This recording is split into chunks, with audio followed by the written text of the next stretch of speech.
নিজের বেস্ট ফ্রেন্ডের কাছ থেকে পাওয়া বিয়ের প্রস্তাবে না করে দেওয়াতে ভার্সিটির মাঠে ভরা স্টুডেন্টের সামনে প্রাহিকে সজোরে থাপ্পড় মেরে বসলো অরি বেস্ট ফ্রেন্ড হেমন্ত। তাও আবার কাকে বিয়ে করার প্রস্তাব? হেমন্তের বড় ভাইকে বিয়ে করার প্রস্তাব নিয়ে এসেছে হেমন্ত, আর তা প্রত্যাখ্যান করাতে চড় মারল প্রাহিকে হেমন্ত। বিস্ময়ে অবাক হয়ে গিয়েছে প্রাহি। হেমন্ত যে ওকে এইভাবে সবার সামনে চড় মেরে বসবে ভাবতেও পারেনি প্রাহি। প্রাহি ছল ছল চোখে হেমন্তর দিকে তাকিয়ে বলে ওঠে, আমাকে এভাবে মারলি হেমন্ত? হেমন্তর আগে দাঁত কিরমির করছে, পারলে এক্ষুনি সে প্রাহিকে গলা টিপে মেরে ফেলে। হেমন্ত রাগী কণ্ঠে বলে, তোকে আমি কি বলেছিলাম? হ্যাঁ, আজ হোক কাল হোক তোকে আমার ভাইকে বিয়ে করতে হবে। তাও তুই কেন আমাকে ফিরিয়ে দিলি আজ? প্রাহি কাঁদতে কাঁদতে বলে, আমি কি জানতাম তুই সেসব সিরিয়াস ভাবেই বলতি? আমি ভাবতাম তুই আমার সাথে দুষ্টুমি করে এসব কথা বলিস, আর এই জন্যই তুই আমার চড় মারলি। বেশ করেছি, মেরেছি, আরো মারবো। হেট ইউ হেমন্ত। বলেই দৌড়ে চলে গেল। হেমন্ত এক দৃষ্টিতে তাকিয়ে আছে প্রাহির যাওয়ার পানে। হঠাৎ কাঁধে কারো স্পর্শ পেয়ে পেছনে তাকায় হেমন্ত। ইসি দাঁড়িয়ে আছে ওর পেছনে। ইসি অসহায় কণ্ঠে বলে, কেন শুধু শুধু ওকে মারলি? ওর তো কোনো দোষ ছিল না, শুধু এই সিনক্রেটটা করলি। এমনিতেই সবাই শুধু তোদের নিয়ে উল্টাপাল্টা কথা বলে, পুরো ভার্সিটি তোদের নিয়ে রং চং মাখিয়ে নানান কাহিনী সাজায়, তার উপর তুই আবার আজ এই ঘটনা ঘটালি। হেমন্ত কিছু বলল না। পুরো মাঠে একবার চোখ বোলালো। সবাই কানাঘুষা করছে, কেউ কেউ মুখ টিপে হাসছেও। হেমন্ত চিৎকার করে হাঁক ছাড়তেই সবাই ভয়ে সেখান থেকে চলে গেল। ইসি নিজেও ভয় পেয়ে গিয়েছিল হেমন্তর এমন চিৎকারে। হেমন্ত এইবার তাকালো ইসির দিকে। মেয়েটা অল্পতেই ভয় পেয়ে যায়। এই যে দেখো এখন কিভাবে কাঁপছে। হেমন্ত গম্ভীর মুখে ইসির হাত শক্ত করে ধরল। এখন ওর গরম মাথাটা ইসি ঠান্ডা করতে পারবে। ইসি হেমন্তর এইভাবে ওকে টেনে নিয়ে যেতে দেখে ভয়ে ভয়ে জিজ্ঞেস করলো, কোথায় নিয়ে যাচ্ছিস আমাকে? জাহান নামে নিয়ে যাচ্ছি। আমি যাব না। এখন এই মুহূর্তে আমার সাথে না গেলে তোকেও সেম ভাবে থাপ্পড় মারবো, ঠিক যেইভাবে প্রাহিকে মেরেছিলাম। হেমন্তর এমন থ্রেট শুনে গলা শুকিয়ে গেল ইসির। সে হেমন্তর হাতের চড় খেতে চায় না, একদম চায় না। তাই বিনা বাক্যে হেমন্তের সাথে সাথে চলল। ও প্রাহিকে অনবরত ডাকছেন ওর মা রাবেয়া বেগম, কিন্তু প্রাহি দরজাই খুলছে না। রাবেয়া বিরক্ত হয়ে চলে গেলেন নিজের কাজে। এই মেয়েকে নিয়ে আর পারেন না তিনি। কিছু একটা হলেই দরজা জানালা বন্ধ করে রুমের ভিতর ঘাপটি মেরে বসে থাকে। কিছু বলেও না কি হয়েছে বা কেউ কিছু করেছে কিনা। বিড়বিড় করে মেয়েকে বকতে বকতে রান্না করতে লাগলেন রাবেয়া। একটু পর এরশাদ সাহেব আসবেন। তিনি হলেন প্রাহির বাবা, আর প্রাহি হলেন তার আদরের দোলালি। একমাত্র তিনি এলেই এই মেয়ে রুম থেকে বের হবে। তারপর বাবার বুকে উপর হয়ে পড়ে কেঁদে কেটে একাকার করে সবার নামে নালিশ করবে। তার আগে প্রাহি একটা টু শব্দও করবে না। এদিকে দরজায় কান পেতে রেখেছিল প্রাহি। রাবেয়ার প্রস্থান করার আওয়াজ পেতে নিঃশব্দে এক প্রকার উড়াধুরা ডান্স করল রুমের ভেতর। এক পর্যায়ে ক্লান্ত হয়ে ধপাস করে বিছানায় শুয়ে সিলিংয়ের দিকে তাকিয়ে থাকলো কতক্ষণ। আনন্দে আর অতি উত্তেজনায় ওর সারা শরীর কাঁপছে থরথর করে। প্রাহি উঠে বসলো। টেবিলের ড্রয়ারের লকারটা খুলে সেখান থেকে একটা ডায়েরি বের করলো এবং ডায়েরি থেকে একটা ছবি। একদিনে ছবিটার দিকে তাকিয়ে দেখে। সেটা বুকে জড়িয়ে নিল ও। ছল ছল চোখে মুখে হাসি নিয়েই বলল, এবার হেমন্তই পারবে আপনাকে আমার করতে। কত কাঠখড় পোড়াতে হয়েছে এর জন্যে। এতদিন ও শুধু বলতো, কিন্তু আমি শিওর ছিলাম না, ভাবতাম ও দুষ্টুমি করে।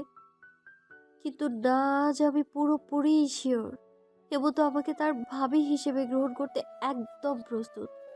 ইস, হেমন্ত রাজি তো এবার তুফান হলেও সেই আমি হব ওর ভাইয়ের বধূ। ইস, আপনাকে যদি বোঝাতে পারতাম ঠিক কতটা ভালোবাসি আমি আপনাকে, তো কিভাবে বলবো বলুন তো? আমার আপনাকে, আমি শুধু দেখেছি একবার, আর কাউকে একবার দেখাতেই এতটা ভালোবেসে ফেলা যায়, সেটা আমার ক্ষেত্রে না হলে বুঝতেই পারতাম না। উল্টো আপনি তো জানেনই না যে আমি প্রায়ই আপনাকে প্রচন্ড ভালোবাসি। আপনি তো আজও পর্যন্ত দেখেনওনি। কবে আসবেন আপনি? কত বছর হলো আপনাকে দেখে না। প্লিজ জলদি দেশে ফিরে আসুন না। হঠাৎ দরজায় ঠক ঠক আওয়াজ হতেই সম্বিত ফিরে পেল প্রাহিম। বাহির হতে একটা হাস্যোজ্জ্বল আওয়াজ ভেসে এলো। প্রাহি আম্মু, কি করছো ভিতরে? বাবাই এসেছি তো, জলদি আসো বাবাইয়ের কাছে, বাবাই অপেক্ষায় আছে। আসছি বাবাই। কথাটা বলেই উঠে দাঁড়ালো প্রাহি। ডায়েরির ভাঁজে তার প্রাণপ্রিয় মানুষটির ছবি রেখে দিয়ে আবারও ডয়ারে লক করে রাখলো। জলদি উঠে আয়নার সামনে গিয়ে দাঁড়ালো। নিজেকে পরিপাটি রূপে ফিরিয়ে এনে স্বস্তির নিঃশ্বাস ছাড়লো। এরশাদ সাহেব তার মেয়েকে এলোমেলো অবস্থায় দেখতে একদম পছন্দ করেন না। প্রাহি কাদো কাদো মুখে আয়নায় তাকিয়ে আছে। সবই ঠিক আছে, কিন্তু হেমন্ত তাকে চর মেরেছে, সেই দাগটা দেখা যাচ্ছে, স্পষ্ট 3 আঙুলের ছাপ। প্রাহি বিড়বিড় করে বলল, হেমন্তের বাচ্চা, চর মারলি ভালো কথা, তাই বলে এত জোরে মারলি? এখন এই মুখ নিয়ে আমি বাবার কাছে কিভাবে যাব? উনি এটা দেখলেই তো রেখে যাবে। উফ। প্রাহি বিরক্তি সহকারে মুখের ওই অংশটাকে ফাউন্ডেশন লাগালো, তার উপর লুজ পাউডার লাগিয়ে নিল। আয়নায় দেখে নিল একবার নিজেকে। না, এখন আর অতটা বোঝা যাচ্ছে না। আস্তে ধীরে রুম থেকে বের হয়ে সোজা ড্রয়িং রুমে বাবার কাছে গিয়ে বসলো প্রাহি। এরশাদ সাহেব আদরে মেয়েকে বুকে জড়িয়ে নিলেন। প্রাহিও তার বাবাকে জাপটে ধরলো। এরশাদ সাহেব বলে ওঠেন, শুনলাম ভার্সিটি থেকে এসেই নাকি নিজেকে রুম বন্দি করে রেখেছো, কিছু খাওনি কেন আম্মু? প্রাহি করুণ চোখে তাকালো বাবার দিকে। এরশাদ সাহেব হেসে দিলেন, বললেন, আবারও হেমন্তর সাথে ঝগড়া করেছো বুঝি? হ্যাঁ, তোমার তো এটাই মনে হয় আমিই শুধু ঝগড়া করি। ওই হেমন্ত কাউয়ার বাচ্চাটা, ওকে তো একেবারে দুধে ধোয়া তুলসী পাতা মনে হয়। এরশাদ সাহেব আবারও শব্দ করে হেসে দিলেন। মেয়ের এমন বাচ্চামক কথায় রান্নাঘর থেকে স্ত্রীর ঝাঁঝালো কণ্ঠস্বর পাওয়া গেল। বাবা মেয়ের কত আনন্দ। আমি তো দিব্যি 1 ঘন্টা ডেকে ডেকে হয়রান হলাম। মিটু শব্দও করলো, বাবা ডাকতেই একেবারে নিচে কুঁদে হাজির। বলি, আমি যদি তোদের এতই পথের কাটা হয়ে যাই তাহলে বল, আমি চলে যাই এখান থেকে। প্রাহি বিরক্ত হয়ে বলল, উফ আম্মু, প্রতিদিন এক কথা শুনতে ভালো লাগে না। তুমি কেন এত রাগ করো বলো তো? আমি কি কিছু বলেছি তোমাকে? কিচ্ছু বলেননি, ধন্য হয়ে গিয়েছি তাতে আমি। এরশাদ সাহেব গম্ভীর স্বরে এইবার বললেন, রাবেয়া, খাবার নিয়ে আসো জলদি, আমার মেয়ে না খেয়ে আছে। আনছি, একটু অপেক্ষা করুন। রাবেয়া বেগম যেমনই হোক স্বামীকে অতি সম্মান করেন, একেবারে স্বামী ভক্ত বউ। এই যে একটু আগে কেমন রণচন্দ্রী হয়েছিলেন, আর এরশাদ সাহেবের এক কথায় একেবারে শান্ত। এরশাদও তার স্ত্রীকে বড্ড ভালোবাসেন। অ্যারেঞ্জ ম্যারেজ হয়েও তার বাবা মার মাঝে এত বিশ্বাস আর ভালোবাসা দেখে অবাক হয় প্রাহি। মনে মনে সে রবের দরবারে প্রার্থনা করে ওর প্রিয় মানুষটিও যেন ওকে এমন ভালোবাসে, ঠিক যেমন বাবা তার মাকে ভালোবাসে। ভাবি, ভাবি, ও ভাবি, শোনো না ভাবি। হেমন্ত এক নাগারে প্রাহিকে ভাবি ভাবি বলে ডেকেই যাচ্ছে। শেষমেশ বিরক্তি হয়ে পাহি বলল, কাউয়া কোথাকার, আর একবার ভাবি রাখবি তো তোর জিভ টেনে ছেড়ে ফেলবো একদম। ভাবি, ভাবি, এবার তো আমি বিরক্ত করিস না, আমি ল্যাবে কাজ করছি, দেখছিস তুই। হেমন্ত প্রাহিকে জ্বালাতন করে খুব মজা পাচ্ছে।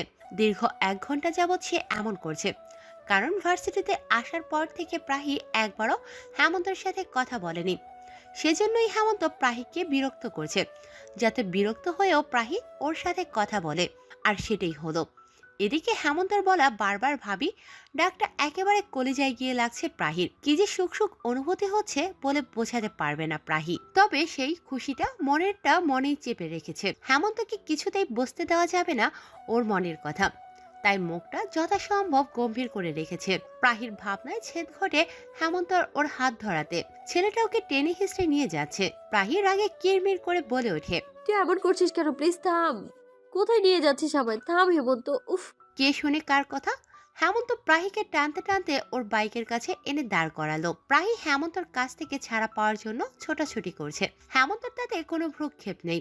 ও শান্ত ভঙ্গিতে ইশিকে ফোন দিয়ে বলল ক্যাম্পাসের পার্কিং প্লটে যেন চলে আসে ও। প্রায় 10 মিনিট পর ইশি এসে পৌঁছাতেই হেমন্ত বাইকে উঠে বসলো। তারপর ইশি উঠে বসলো। প্রাহি এখনো ঠায় দাঁড়িয়ে আছে। হেমন্ত এবার দাঁত খিচিয়ে বলল, দেখ প্রাহি, ভালোই ভালোই বলছি, বাইকে উঠে বস, না হলে কিন্তু তোকে ঘাড়ে তুলে নিয়ে একটা আছাড় মারবো বলে দিলাম। প্রাহি তাকালো। হেমন্তকে ভেঙচি কেটে বাইকে উঠে বসলো, না হলে দেখা যাবে হেমন্ত সত্যি সত্যি ওকে তুলে আছাড় মেরে দিয়েছে। আর প্রাহি এত তাড়াতাড়ি কোমর ভেঙে বসে থাকতে চায় না। বিয়ের পর কোমর ভাঙলে সমস্যা নেই, তখন তো তারই সুবিধা হবে। সারাদিন সে তার প্রেমিক পুরুষের কোলে চড়ে টই টই করে ঘুরে বেড়াবে। আহা, ভাবতেই সুখ সুখ ফিলিং আসছে প্রাহির। কিরে, ভটকাইতেছিস কেন? প্রাহি থতমত খেয়ে গেল ইসির কথায়। জোরপূর্বক হেসে বলল, কই না তো। তাহলে আমাকে টাইট করে ধরতে বলছি, শুনতে পাচ্ছিস না কেন? রাস্তায় উল্টে পড়ে মরার ইচ্ছে জাগছে নাকি? প্রাহি নাক মুখ কুচকে বলে।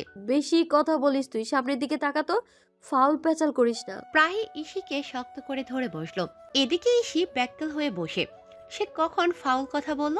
আজব, ড্রয়িং রুমের সোফায় বসে আছে প্রাহি ইশি। চুপচাপ করে বসে আছে, মনে হচ্ছে ওদের মতো ভদ্র আর কেউ নেই। প্রাহি মনে মনে হেমন্তকে ইচ্ছে মতো গালাগাল করছে। ছেলেটা এত খারাপ, শেষমেশ টেনে হিসড়ে শিকদার বাড়িতে নিয়ে আসলো, আর এসেই ওদের এখানে বসিয়ে দিয়েও লাপাত্তা। ও কি বোঝে না প্রাহির এখানে আসলে অস্বস্তি হয়? এবারের বড় ছেলেকে ভালোবাসার আগে এই অস্বস্তিটা ছিল না, কিন্তু ভালোবাসা বোঝার পর থেকে এই বাড়িতে আসার নাম নিলেও প্রাহির কেমন যেন লজ্জা লজ্জা লাগে। প্রাহির ইচ্ছে সে একেবারে বউ হয়ে এ বাড়িতে আসবে, তার আগে এখানে আসার কোনো মানেই হয় না। প্রাহিকে অন্যমনস্ক দেখে ইসি ওকে হালকা ধাক্কা দিল, বলল, কিরে, কি হচ্ছে এত?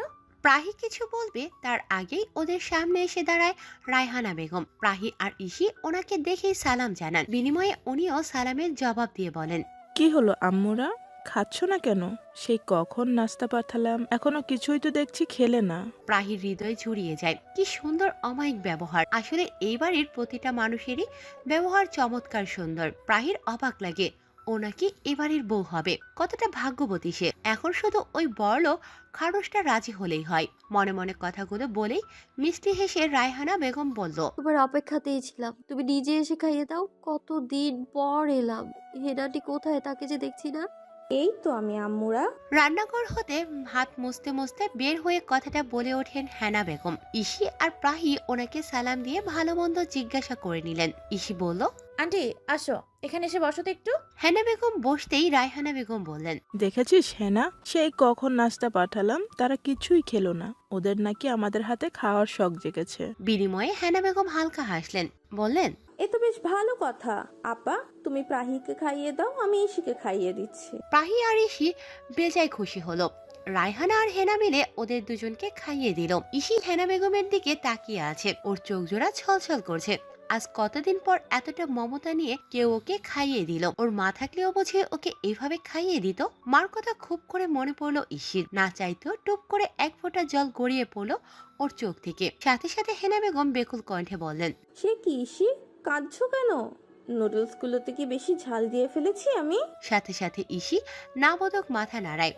তারপর হুট করে হেনা বেগমকে জড়িয়ে ধরে ফুপিয়ে কেঁদে ওঠে। হেনা বেগম পরম স্নেহে ইসির মাথায় হাত বুলিয়ে দিয়ে বলেন, কি হয়েছে আম্মু? ইসি ক্রন্দন স্বরেই বলল, জানো আন্টি, মা মারা যাবার পর কেউ আমাকে এত স্নেহ করে কোনো দিন খাইয়ে দেয়নি, তাই মার কথা খুব মনে পড়ে গেল। প্রাহি, রায়হানা বেগম, হেনা বেগম সবার খারাপ লাগলো অনেক ইসির কথা শুনে। আসলে ইসির মা ইসি যখন 4 বছর বয়স তখন মারা যান।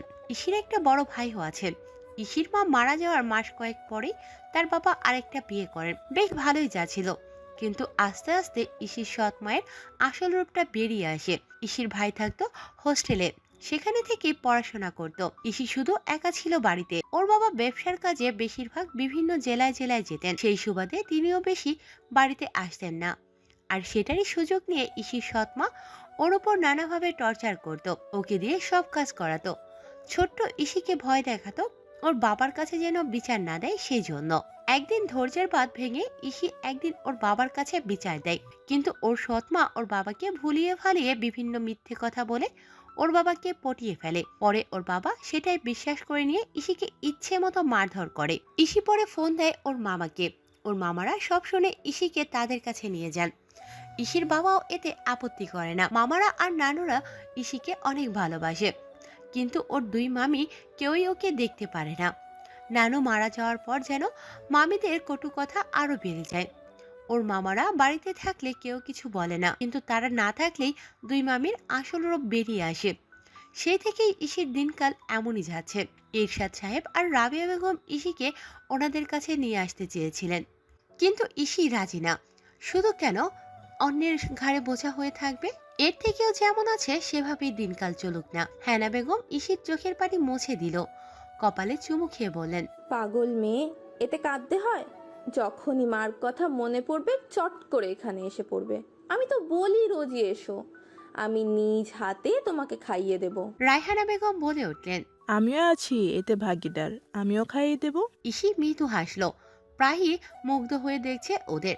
ঠিক কতটা উদার মনের হলে কেউ কাউকে এতটা আপন করে নিতে পারে। প্রায়ই মনে মনে শপথ করলো এই বাড়ির বউ হয়ে আসলে এই বাড়ির প্রতিটা মানুষকে অনেক ভালোবাসবে, অনেক অনেক। প্রায়ই ঠোঁটের কোণে মৃদু হাসি ফুটিয়ে উঠল।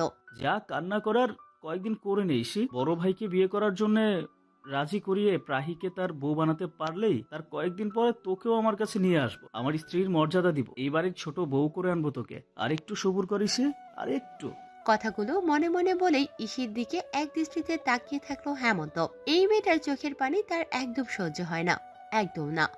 মেয়েটাকে যে সে অনেক ভালোবাসে, কিন্তু অবশ মেয়েটা তার ভালোবাসা বোঝেই না। তবে হেমন্ত আর অপেক্ষা করবে না, ইসিকে ওর বউ করে আনবে শীঘ্রই। অপেক্ষা শুধু একজনের বিয়ে করার জন্য, রাজি হওয়ার, ব্যাস তাহলেই হবে। ব্যস্ত নগরী দক্ষিণ কোরিয়ার সিউল শহরের একটা 60 তলা ভবনের 40 তলা ফ্লোরটি পুরোটা একটা অফিস। অফিসের একটা রুমে মিটিং এ ব্যস্ত কয়েকজন লোক। তাদের মাঝে সবার মূর্ধ আকর্ষণ হলো অর্থ। পুরো নাম Artho Shikdar, the owner of Shikdar empire. সে খুব দক্ষতার সাথে মিটিং করতে ব্যস্ত। প্রায় আধা ঘন্টা পর মিটিং শেষ হতেই মিটিং রুম থেকে একে একে বের হয়ে গেল সকলে। রয়ে গেল শুধু অর্থ। অর্থ এক কাপ কফি বানিয়ে নিল। তারপর কফি হাতে সে বিশাল কাচের দেয়ালটার সামনে দাঁড়িয়ে শিউলের রাতের শহর উপভোগ করতে লাগলো। আকাশে আজ সুন্দর একটা চাঁদ উঠেছে। চাঁদের পাশে মিটিমিটি জ্বলছে তারাগুলো। থেকে থেকে কোথা থেকে যেন কারা আকাশে আতশবাজি ফোটাচ্ছে, চমৎকার সুন্দর দেখাচ্ছে। সুদর্শন সুঠামদেহী চমৎকার গড়নের গম্ভীর মুখশ্রী, ব্রাউন রঙের চোখের অধিকারী এই ব্যক্তিকে যে কোনো মেয়ে তাদের জীবনসঙ্গী বানাতে এক পায়ে প্রস্তুত। তবে আদৌ কি এই পুরুষটি তার মনের মতো জীবনসঙ্গী পাবে? বয়স তো কম হলো না, 30 পার হয়ে 31-এ পড়লো। এই 31 বছর জীবনে আজও কাউকে নিজের মনের মতো পেল না। ফ্যামিলি থেকে দেশে গিয়ে বিয়ে করার চাপ দিচ্ছে ক্রমাগত তাকে, কিন্তু অর্থ তাদের কিভাবে বোঝাবে?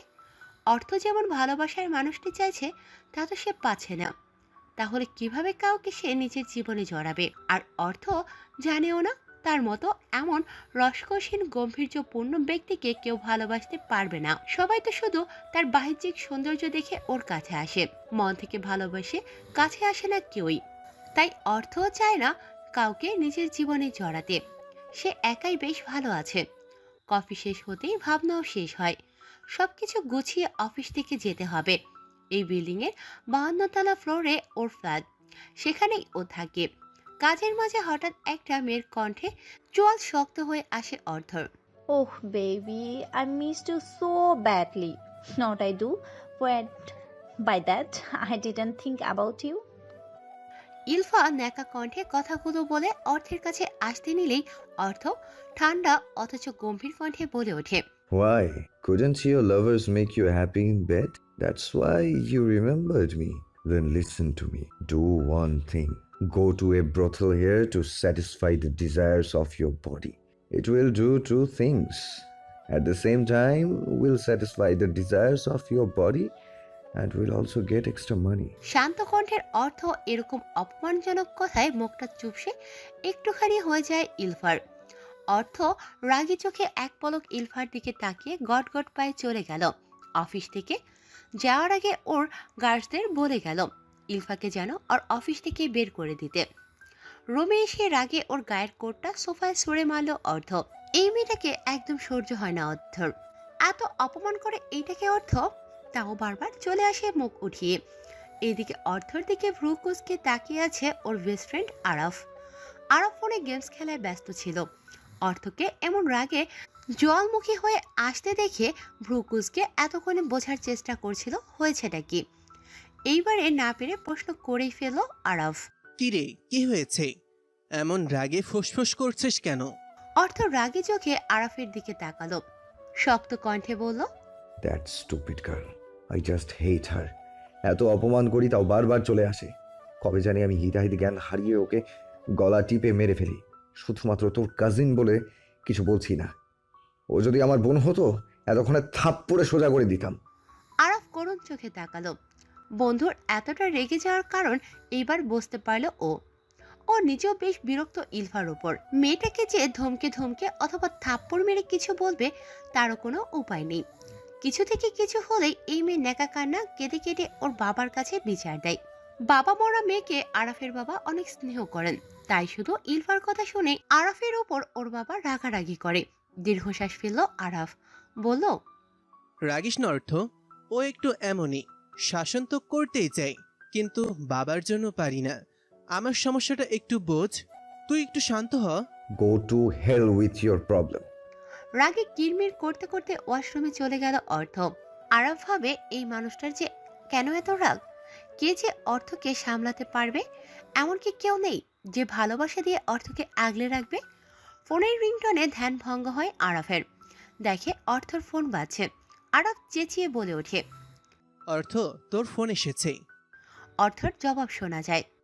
আসছি। মিনিট দুয়েক পরেই বের হয়ে আসে অর্থ। ফোনটা হাতে নিয়ে দেখে ওর মা রায়হানা বেগম কল করেছেন বাংলাদেশ থেকে। অর্থ চোখ বুজে নিজেকে ঠান্ডা করে ওর মাকে কল ব্যাক করে। হ্যালো মা, আসসালামু আলাইকুম। রায়হানা বেগম কাঁদো কণ্ঠে বলে, ওয়ালাইকুম আসসালাম। কেমন আছিস বাবা? ভালো, তুমি কেমন আছো?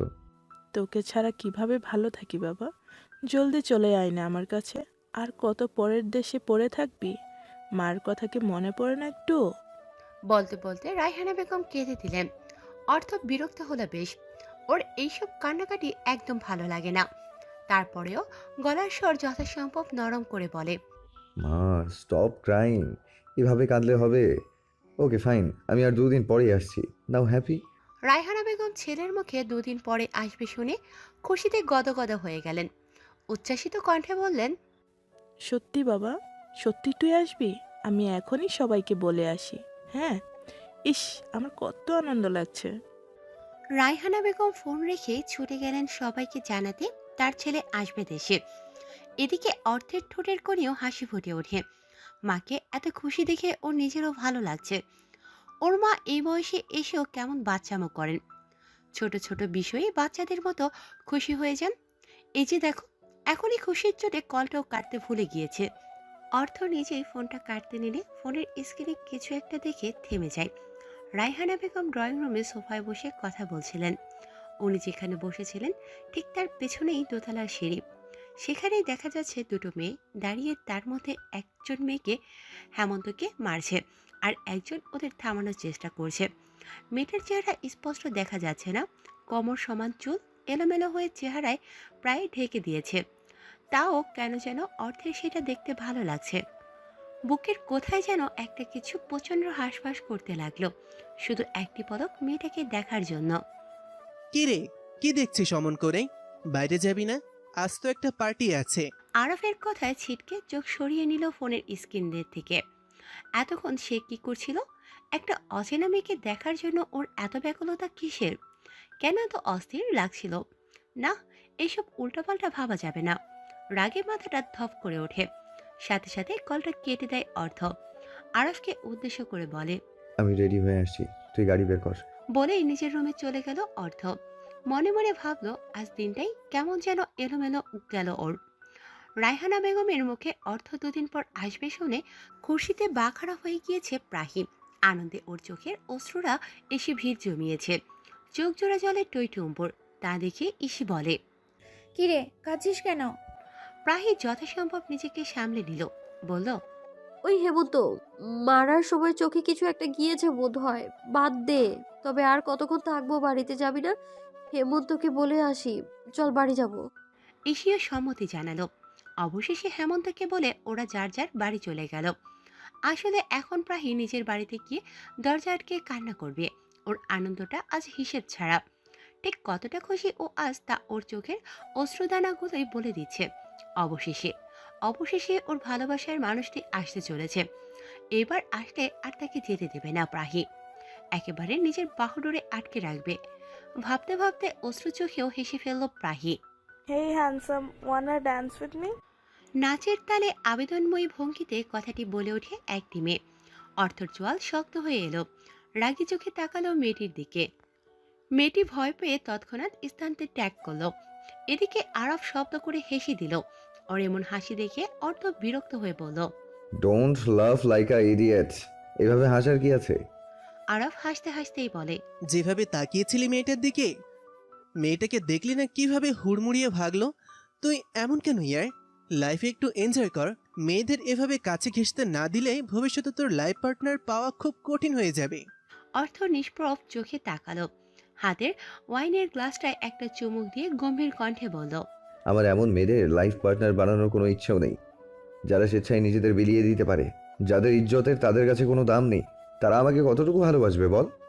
আমি তো চাই এমন একজন মেয়েকে আমার লাইফ পার্টনার বানাতে, যাকে দেখলে আমার চোখ জুড়িয়ে যাবে, যার স্নিগ্ধতা আমার হৃদয়কে শীতলতায় ভরিয়ে দেবে, যে আমার টাকা পয়সা, আমার বাহিরের সৌন্দর্যকে না, আমাকে আর আমার মনটাকে ভালোবাসবে, যে আমার পরিবারকে আগলে রাখবে। তাকে আমি আমার জীবন সঙ্গিনী বানাবো। আরব হাঁ করে চেয়ে আছে অর্থের দিকে। এই রাগে গম্ভীর ছেলেটার মনের ভিতরে যে এতটা আবেগ লুকিয়ে আছে তা আজ জানতে পারল ও। নেহাত নেশার ঘরে অর্থ এসব বলছে, না হলে জীবনেও ওর মুখ দিয়ে এসব বের হতো না। আরব চিন্তায় পড়ে গেল, কোথায় পাবে ও এমন মেয়ে যে ওর বন্ধুর মনের মতো হবে? যদি ওর কোনো চেনা জানা এমন মেয়ে থাকতো, বন্ধুর সুখের জন্য হলেও সেই মেয়েকে উঠিয়ে নিয়ে আসতো। নিস্তব্ধ কালো রাত, বাহিরে হিমেল বাতাস শীতলতা দিচ্ছে, থেকে থেকে জোনাকি পোকাগুলো জলজল করে উঠছে। শিউলি ফুল গাছটা থেকে দমকা হাওয়ার তালে তালে কয়েকশো ফুল ঝরে পড়েছে ধরণীতে। ছাদে দাঁড়িয়ে রাতের প্রকৃতি উপভোগ করছে প্রাহি। মনটা বড্ড আনচান করছে, তাই একা একটু সময় কাটাতে ছাদে চলে এসেছে ও। কতটা রাত হয়েছে অথচ ওর চোখে বিন্দুমাত্র ঘুম নেই। মনটা যে বড্ড অস্থির হয়ে আছে, অপেক্ষা করছে শুধু একজনের আগমনের, শুধু আজকের রাতটা। কাল আসবে ওর প্রিয় মানুষটি। অতি উত্তেজনায় প্রাহির সারা শরীর কেঁপে কেঁপে উঠছে। প্রাহি আকাশের দিকে তাকিয়ে বলে, আজ দীর্ঘ 7 বছর পর আপনি আসছেন। জানেন, এই সংবাদটা পাওয়ার পর থেকে আমার চোখে বিন্দু মাত্র ঘুম নেই। সারাটা দিন ছটফট করেছি। আচ্ছা, আপনি কি আমায় ভালোবাসবেন? আমি যদি আমার মনের কথা ব্যক্ত করি আপনার কাছে, তাহলে কি আপনি আমায় গ্রহণ করবেন, নাকি আর সবার মতো আমাকেও দূরে ঠেলে দিবেন? এমনটা যেন না হয়, আমি মনে প্রাণে প্রার্থনা করি।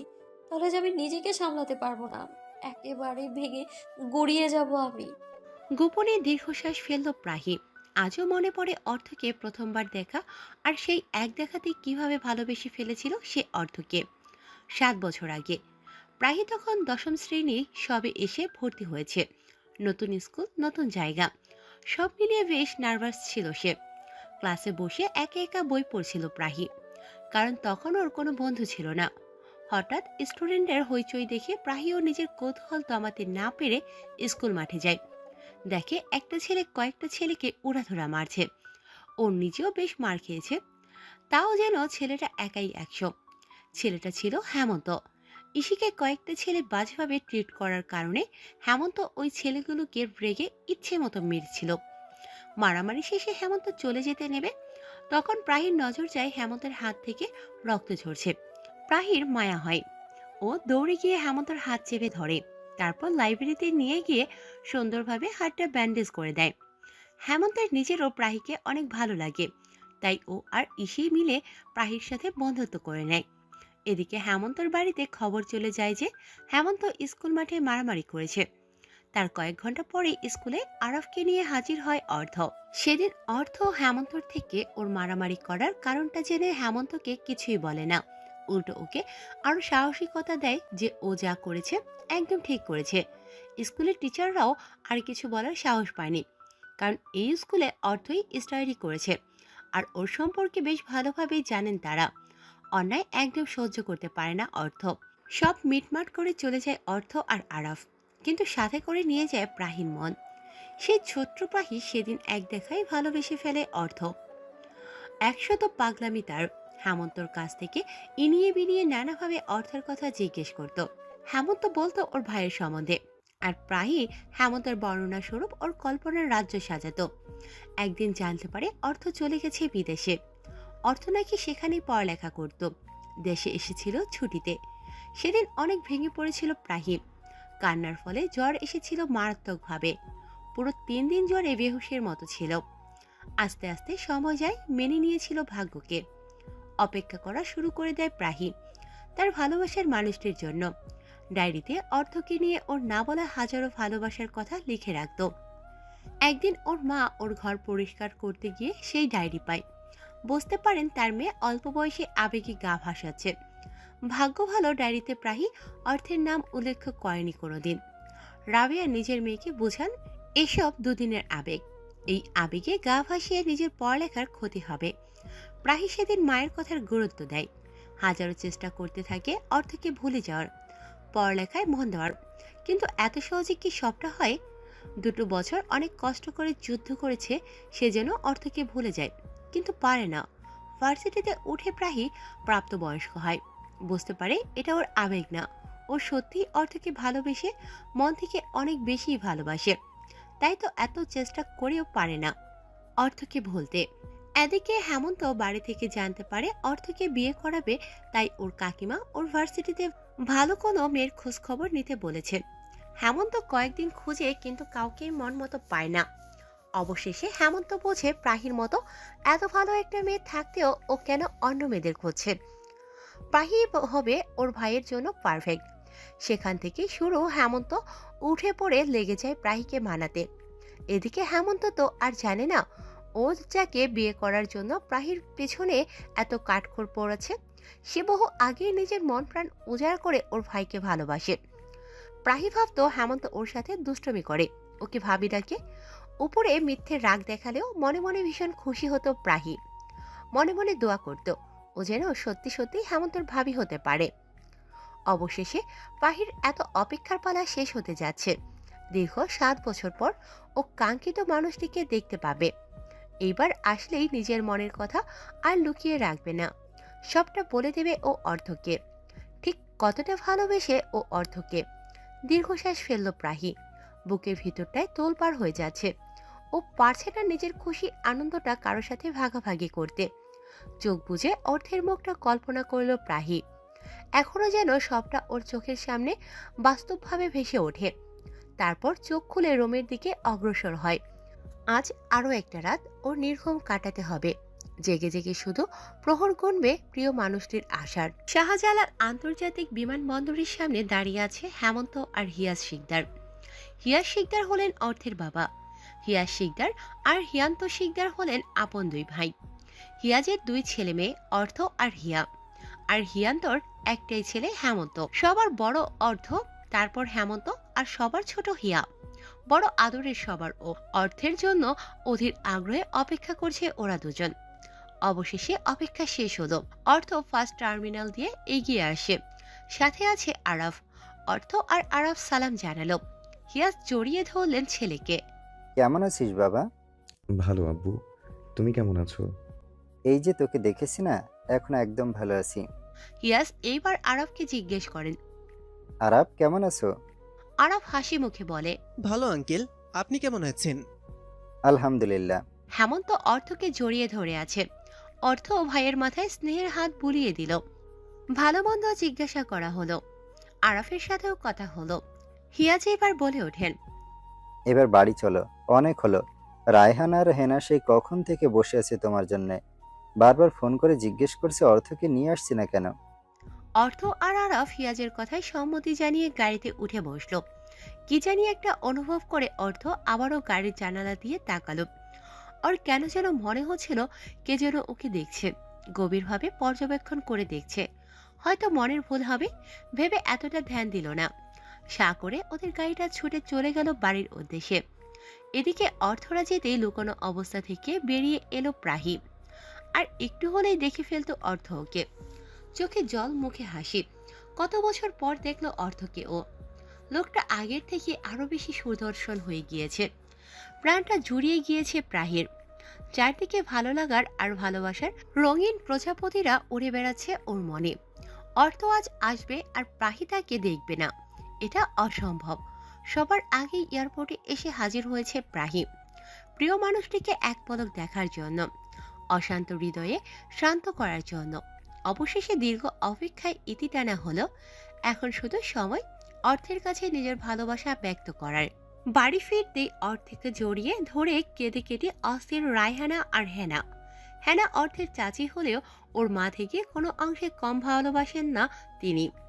এই 2 মাকে বহু কষ্টে সামলিয়ে কান্না থামিয়েছে অর্থ। টুকটাক কথা বলে ফ্রেশ হতে চলে যায় অর্থ আর আরাফ।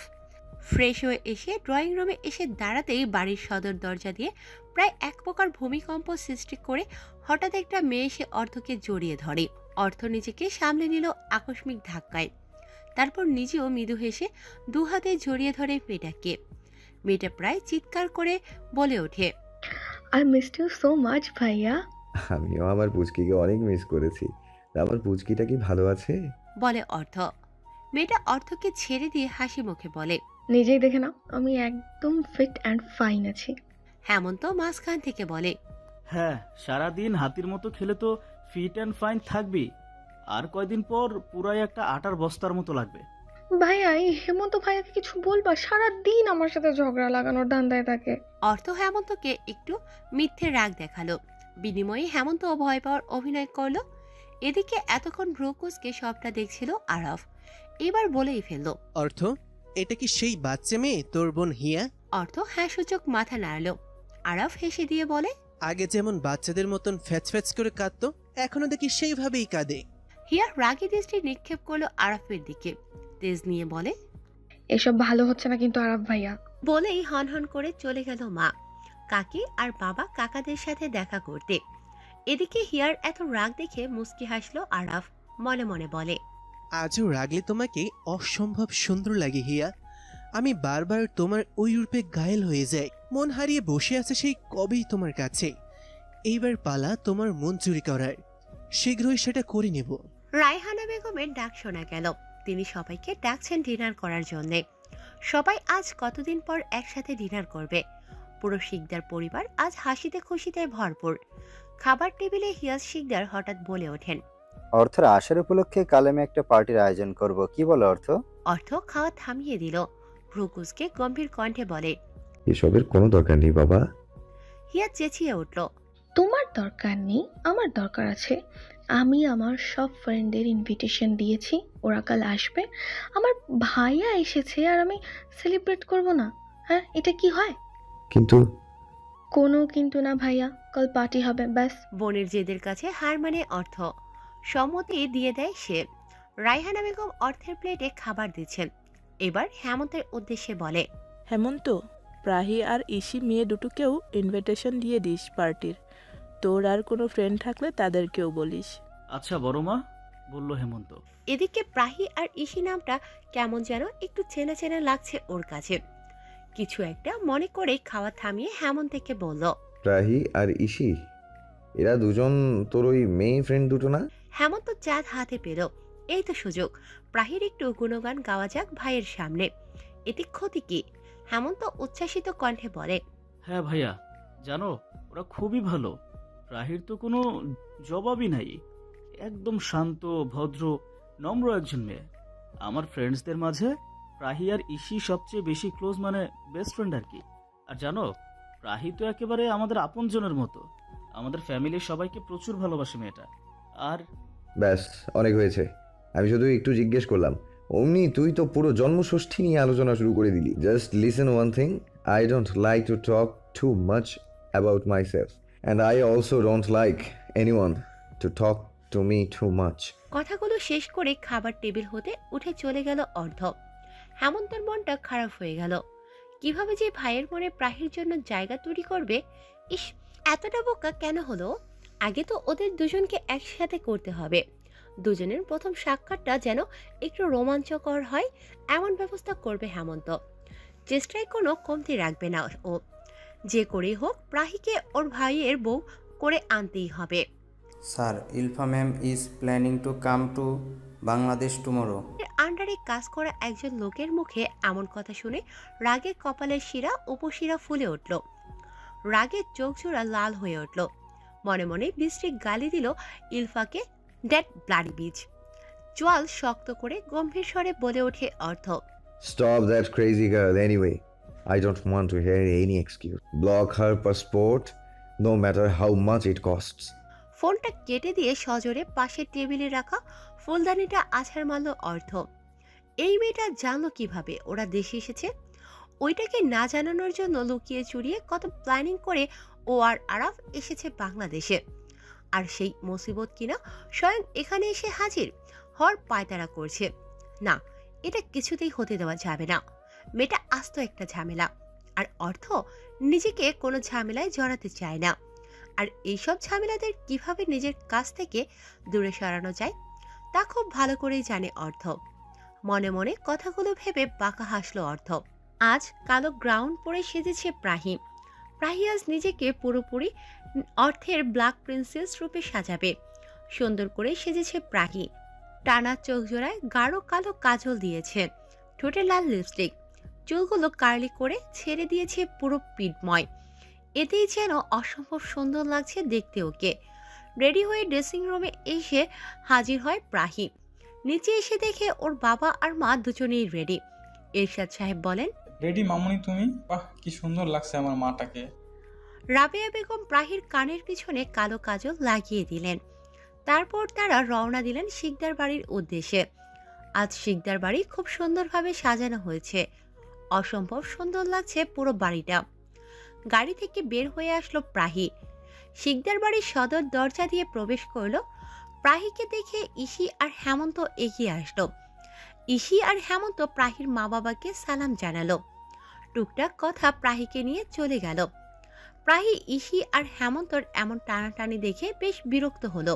বলল, আশ্চর্য, এমন টানাটানি করছিস কেন তোরা? ছিঁড়ে ফেলবি নাকি আমায়? হেমন্ত প্রাহির কথায় পাত্তা না দিয়ে বলল, আরে শোন, তুই আজকে পার্টিতে একটা ড্যান্স পারফরমেন্স করবি। প্রাহি থ হয়ে গেল, চেঁচিয়ে উঠে বলল, কি বলছিস এসব? ডান্স? তাও আমি? নো, নেভার, এটা আমি করতে পারবো না। ইসি নিজের চোখের চশমা ঠেলে ঠুলে ঠিক করে নিয়ে বলল, প্রাহি লিসেন না, তুই তো অনেক ভালো নাচ পারিস, একটা নাচই তো করবি, এতে এমন করার কি আছে? প্রাহি মুখটা একটুখানি করে বলল, কিন্তু কিভাবে এতগুলো মানুষের সামনে? হেমন্ত বেশ বিরক্ত হলো, ধমকে উঠে বলল, ঢং মারিস না সিমরি, নাচ করতে বলেছি, করবি ব্যাস, আর কোনো কথা না। আর আমার পরিবারের সবাই জানেন তুই অনেক ভালো নাচতে পারিস। স্কুলে থাকতে প্রতিটা অনুষ্ঠানে তুই নাচ করতি। আমার পরিবারের সবাই তোর নাচ অনেক পছন্দ। প্রাহি আর কিছু বলল না, কিন্তু আজ অর্থ এখানে আছে, আর অর্থের সামনে কিভাবে কি করবে প্রাহি? অর্থের সাথে চোখাচোখি হলেই তো ওর দম বন্ধ হয়ে আসে, হাত পা উত্তেজনায় থরথরিয়ে কাঁপে। অর্থের ছবি যতবার দেখে ততবারই এমন হয়। সেখানে আজ ও সরাসরি অর্থের সামনে লাইভ ডান্স করবে। ভাবতেই গলা শুকিয়ে আসে প্রাহির। উপায় না পেয়ে রাজি হয়ে যায় প্রাহি। অর্থকে আজ ভীষণ সুদর্শন দেখাচ্ছে, ব্ল্যাক স্যুটে অনেক আকর্ষণীয় দেখাচ্ছে। আশেপাশের মেয়েরা অর্থের অ্যাটেনশন পাওয়ার জন্য কত শত চেষ্টা করছে, কিন্তু অর্থ কিছুতেই সেদিকে পাত্তা দিচ্ছে না। আশাহত এক একজন মেয়ের মুখে লটকে যাচ্ছে। হঠাৎ মাইকে হেমন্তের কণ্ঠ শুনে সেদিকে নজর দেয় অর্থ। লেডিস অ্যান্ড জেন্টলম্যান, আজ পার্টিটা শুরু করতে যাচ্ছি একটা অমায়িক ডান্স পারফরমেন্সের মাধ্যমে। তো সবাই তৈরি তো? সবাই চিৎকার করে ওঠে। ঠিক তখনই চারদিকে লাইট অফ হয়ে যায়। স্টেজে বিভিন্ন রঙের আলো জ্বলে ওঠে, আর ফোকাস লাইটটা এসে পড়ে প্রাহির মুখে। প্রাহির চোখ তুলে তাকায় সামনের দিকে, ঠিক একেবারে অর্থের দিকে। এদিকে প্রাহির চোখের এই চাহনি অর্থের মনে হচ্ছে ওর হৃদয়ে কিছু একটা প্রচন্ড জোরে আঘাত করেছে। অসম্ভব মায়াবী মুখশ্রীটা দেখে যেন ওর অন্তর জুড়িয়ে গিয়েছে। টানা টানা কাজল কালো চোখ, চিকন জোড়া ভ্রুদয়, লাল লিপস্টিকে আবৃত ঠোঁট জোড়া, কোমর অবধি ছড়ানো চুল, কোমল নারী দেহের বাঘ, সবকিছু যেন তীব্রভাবে আকর্ষণ করছে অর্থকে। হৃস্পন্দন দ্রুত গতিতে ওঠানামা করছে। সারা শরীরে অদ্ভুত শিহরণ অনুভব করছে। এক কেমন অজানা অনুভূতি। অর্থের জীবনে প্রথম সে এমন অদ্ভুত অনুভূতির সাথে পরিচয় হলো। আগে তো কোনো মেয়েকে দেখে এমন অদ্ভুত অনুভূতি হয়নি। তবে আজ কেন কেন আজ এই মেয়েটা তার চোখের চাহনি, চোখের দেখায় অর্থকে পুরো এলোমেলো করে দিল কেন? এদিকে প্রাহি অর্থের অমন চাহনি দেখে দ্রুত নিজের চোখ সরিয়ে নিল। হৃৎপিণ্ডটা এত জোরে জোরে লাফাচ্ছে যেন মনে হচ্ছে এখনই বেরিয়ে আসবে। না, এমন হলে হবে না।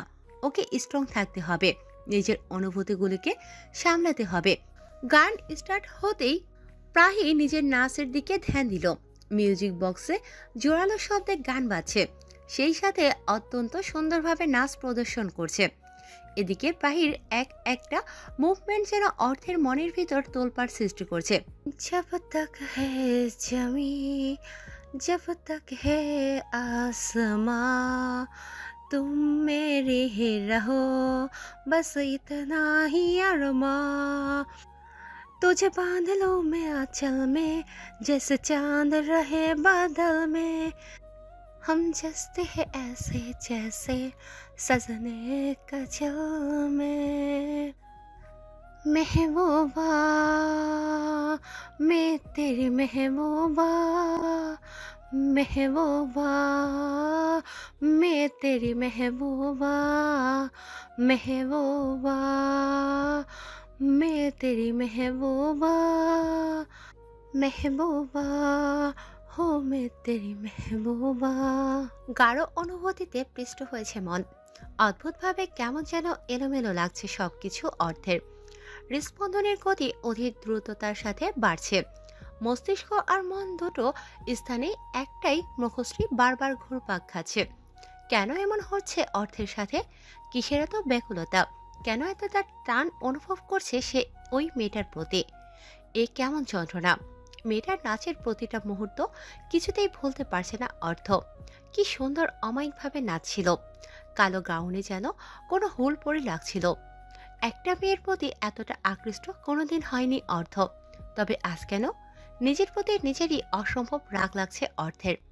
যে অর্থ কিনা এত বড় একটা বিজনেস সামলাচ্ছে, সেখানে নিজের মনের অনুভূতি, বেকুলতা, অস্থিরতা সামলাতে পারছে না।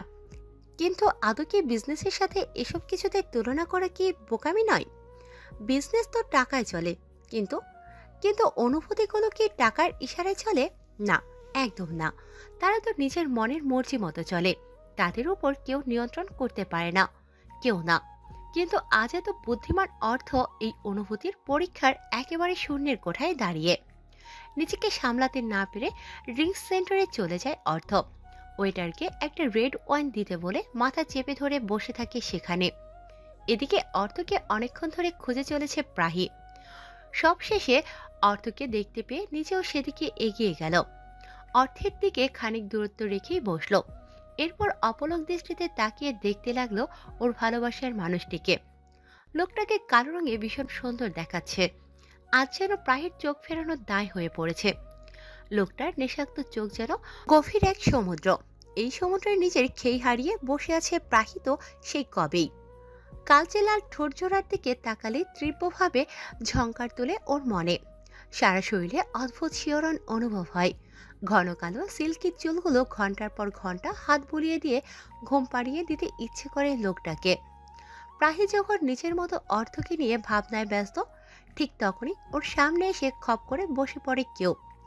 ধ্যান ভাঙতে সামনে তাকাতেই হাত পা ঠান্ডা হয়ে আসে প্রাহির। এ কাকে দেখছে সে? এতক্ষণ সে ভালো লাগার নেশায় মত্ত ছিল প্রাহি। সেটা কেটে গিয়ে এখন একরাশ ভয়েরা এসে দানা বাঁধল ভিতর ঘরে। ঘোলাটে হয়ে আসলো দু চোখ। আবার আবার এই লোক ফিরে এসেছে। কেন এসেছে? ভয়ের তাড়নায় প্রাহি নড়তেও ভুলে গিয়েছে। সামনের ব্যক্তিটি প্রাহিকে এতটা ভয় পেতে দেখে কুড়ো হাসল।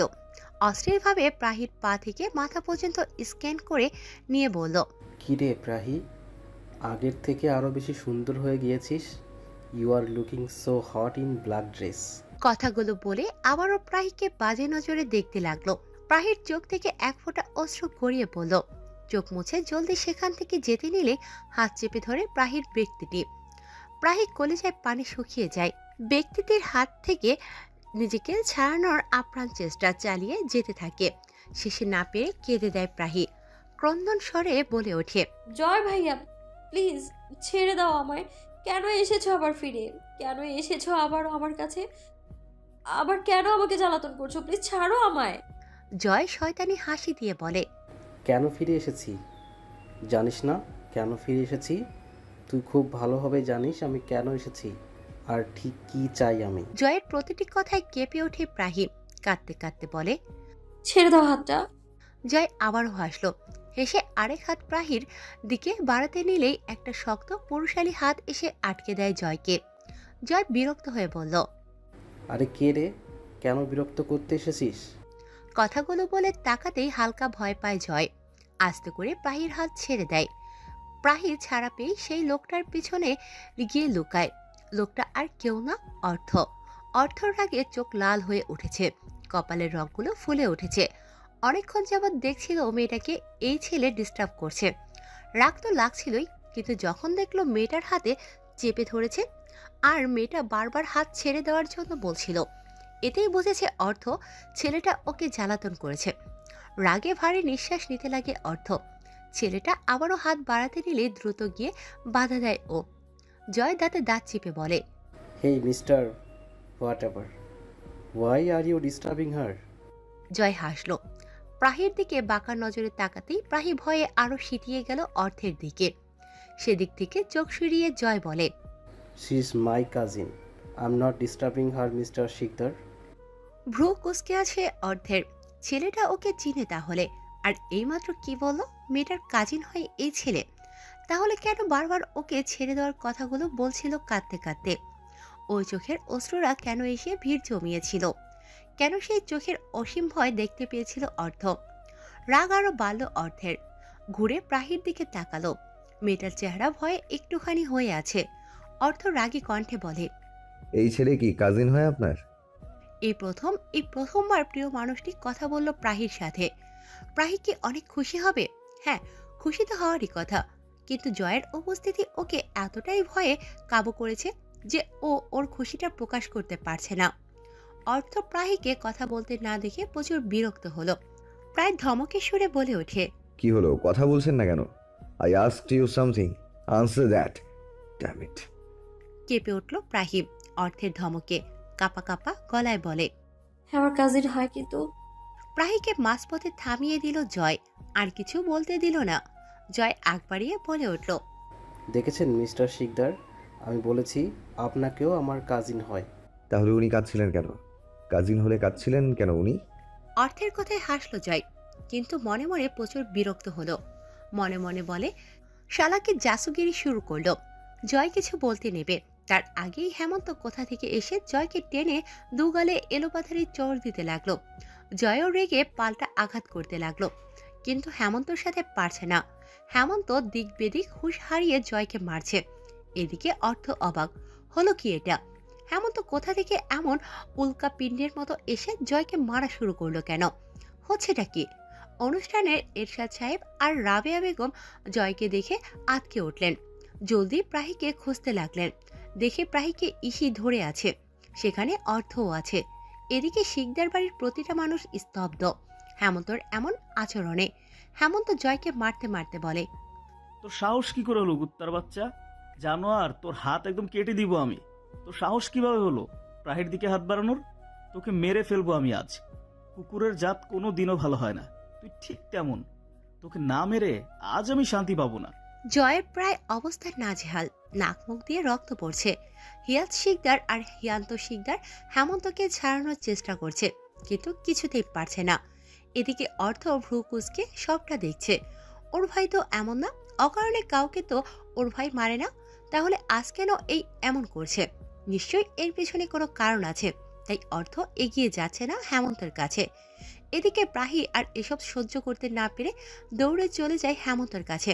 হেমন্তর এক হাত জড়িয়ে ধরে কাঁদতে কাঁদতে বলে, হেমন্ত প্লিজ ছেড়ে দে ওকে, প্লিজ হেমন্ত ছেড়ে দে, তোকে আমার কসম ছেড়ে দে। থেমে গেল হেমন্ত। রাগি চোখে তাকালো প্রাহির দিকে। ঠাস করে চড় লাগিয়ে দিল প্রাহির গালে। বাড়ির সকলে আকস্মিক হেমন্তর প্রাহিকে মারতে দেখে অবাক হয়ে যায়। এদিকে চড় খেয়ে গালে হাত দিয়ে ফুপিয়ে কেঁদে দিল প্রাহি। প্রাহিকে কাঁদতে দেখে হেমন্ত চিল্লিয়ে বলে, shut up, just shut up. একদম কাঁদবি না আমার সামনে, একদম কাঁদবি না বলছি। তোর সাহস কি করে হলো এই কুত্তার বাচ্চার জন্য কসম দেওয়ার? তোর জিব্বা টেনে একদম ছিঁড়ে ফেলবো আমি। আমার কথা একটু শোন হেমন্ত। প্রাহি বলতে পারে না, তার আগেই হেমন্ত রাগী গলায় বলে, কথা বলবি না আমার সাথে? কথা বলবি না? রাগে হন হন করে উপরে নিজের রুমে চলে গেল হেমন্ত।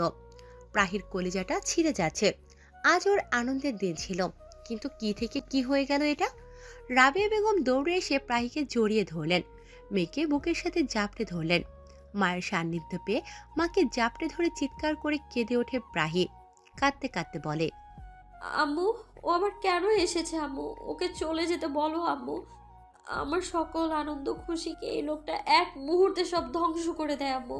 ওকে চলে যেতে বলো, যেতে বলো ওকে, আমার সহ্য হচ্ছে না আম্মু, সহ্য। আস্তে আস্তে শরীরের সমস্ত ভর ছেড়ে দেয় প্রাহি। রাবেয়া বেগমের গায়ের উপরে জ্ঞান হারিয়ে ঢলে পড়ে। এরশাদ সাহেব মেয়ের এমন অবস্থা দেখে দিশেহারা হয়ে গিয়েছেন। জয়কে টেনে তুলে রাগে কাঁপতে কাঁপতে বলে, আবার কেন এসেছিস? চলে যা এখান থেকে। নিজের ভালো চাইলে চলে যা, না হলে তোকে এক্ষুনি আমি পুলিশে দিব। চলে যা। জয় উঠে দাঁড়ালো, সবার বাড়ির প্রতিটা মানুষের দিকে তাকিয়ে দেখল, তারপর যাওয়ার জন্য পা বাড়ালো। সদর দরজার সামনে গিয়ে আবারও পেছনে ফিরে রহস্যময় হাসি দিয়ে বলে, ভালো করলি না তোরা এসব কেউ। পস্তাতে হবে তোদের, বড্ড পস্তাতে হবে। মনে রাখিস, আমার এই অপমানের হিসাব আমি সুদে আসলে উসুল করে নিই। অর্থ রাগী চোখে তাকালো জয়ের দিকে, গার্ডসদের উদ্দেশ্য করে বলল, গার্ডস কুকুরদের রাস্তায় মারায়, তাই এই কুকুরটাকেও রাস্তায় ফেলে আসো।